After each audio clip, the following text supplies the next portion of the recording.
back to my channel. I arrived at the office a little early today, so I decided I'm gonna go ahead and film a video. But this been on my heart. Of course, everything that I do is coming from the heart because I just want us to do something different with our money, build a healthy relationship with our money. So I'm just gonna jump into these 5 things to avoid. Try to beat these traps in our areas. We see it every day, it happens all the time, and we just don't pay attention to it. And so if you want to know what these 5 traps are, please stay tuned for the rest of the video. 1, the 99-cent store. The 99-cent store is one of those places that we all love, and we have a lot of them in our area. Now, it could be great, but if you do not go in with the list, you will regret it. When you go in and you expecting to spend $5, but then you come out and I spent $40. And you do that every time you go to that store, that's because you went in without a plan. You're going all for all, getting things that you do not need just because spring things, when that's something that you wouldn't normally do. You didn't even have a plan to go in and get Easter decorations or spring decorations, but now you have a basket full of things because it's cute or it look nice. Impulsive spending. You're buying on impulse. We have to stop doing that. It's just a trap. It's a trap to get you to spend because it's just $1. No, it's not just $1. Every time that you think it's just $1, that's more of a why not system. No, not why not. $1 is $1. $1 adds up. Period. So let's get away from doing that. Let's get away from the impulsive buying in the 99-cent store. Which brings me to number 2 in our areas. Fast food. Fast food is everywhere. Everybody thinks that it's such a convenient, oh, it's just going to save me so much more time to go here and do this. But you can find time in the day to plan your meals out, to plan out your breakfast. Let's find an extra 30 minutes somehow, somewhere, to make sure that you can prepare your breakfast at home if you eat breakfast in the morning. And I'll do you one even better. If you don't eat in the morning right away, let's get on a fasting regimen, because that'll save you some money right there. Just by not just skipping a meal. Just simple, skip a meal and do it on purpose. A lot of our lives is not lived with intentions. Like I'm purposely doing this. Everything is just on a whim. Everything is just all over the place. It's just I'm waking up today and however the chips may fall, that's just what it's going to be. We have to get away from that. And that's how you end up at McDonald's and churches and Popeyes and all their cousins and Taco Bell, spending your hard-earned money. Now, I have another way you can spend your money with those places. It's called buying into their company. It's called buying into the stock. But not buying the food every day. You got $8 for breakfast, $8 for lunch, then you turn around and spend $20 later for your whole family. That's $36. I'd rather you put that same $36 into McDonald's. On the other side, though, to where you're owning a piece of the company name versus feeding it to yourself and to your family. Now, every now and then, I'm not saying that I don't, but not all the time, not 5 and 6 days a week.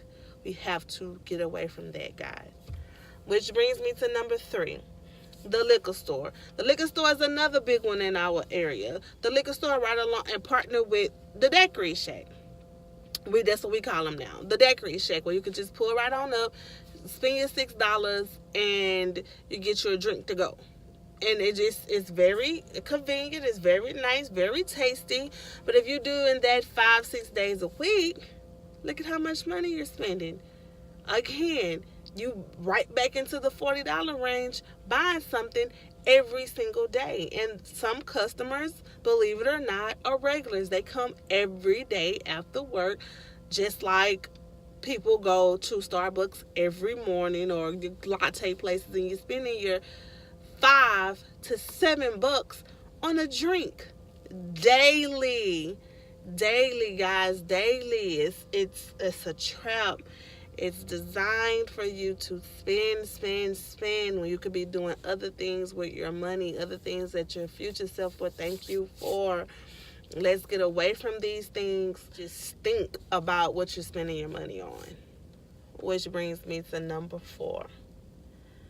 My God, I know they're going to chew my head off because I keep talking about these damn cars. These vehicles. I mean, darling, just a news flash. If you are living in a income-based apartment, if you're on Section 8, you have no business driving a Lexus or a Mercedes-Benz truck. You get a lump sum of money, taxes, and then all of a sudden you think that you can afford a $500 to $600 car note a month with your bad credit. You cannot. It is a trap. They take your tax money from you, give you this car that they know you cannot afford. Oh, I can afford the car note because my rent is free, looking ass. Oh, I can afford it. So now they got your income tax and they're going to repossess the car and give it to somebody else, baby. Please stop. You cannot afford it. Let it go. Get you a Ford Focus. Take that money that you're being blessed with, $10,000, $11,000, $12,000 checks, and go buy you a car cash where it's yours. That's it, and that's all. It's your money, not just to look good, not for flossing, which brings me to my final point, which is a disease, especially in the age of social media. Flossing, competing, comparing. Because if you wasn't trying to compete and compare, you would make better decisions with your money. You're trying to go get this, like I said, BMW truck, and you want to say you want to go eat your shrimp and shit every day because you have a little change in your pocket. You're wasting your money. It is a trap because once it's gone, all those people that you gave it to don't give a damn. All the companies and stuff that you gave it to, they don't care. It's over. They got what they wanted out the deal. Your money. They got you to spend. So stop competing. Stop trying to get the red bottoms. Stop trying to get the True Religion when you really need to be at Forever 21 and Walmart and DSW. DSW getting you some regular heels that you've been wearing. And hell, I do you one even cheaper. Take your ass to your Justin's. Shit, to the Chinese wholesale places and get your stuff like you've been doing, and you look just as good as the girl with the other girl with the red bottoms on who can afford it, but you can't. So stay in your lane, stay in your financial lane.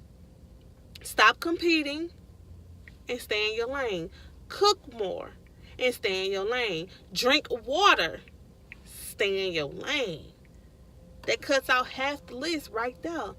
Go in with the plan. Stay in your lane. And staying in your lane will save you a lot of money. And that's coming from my heart. I'm telling you, from my heart, I see it. I am a planner, and I want us to do better.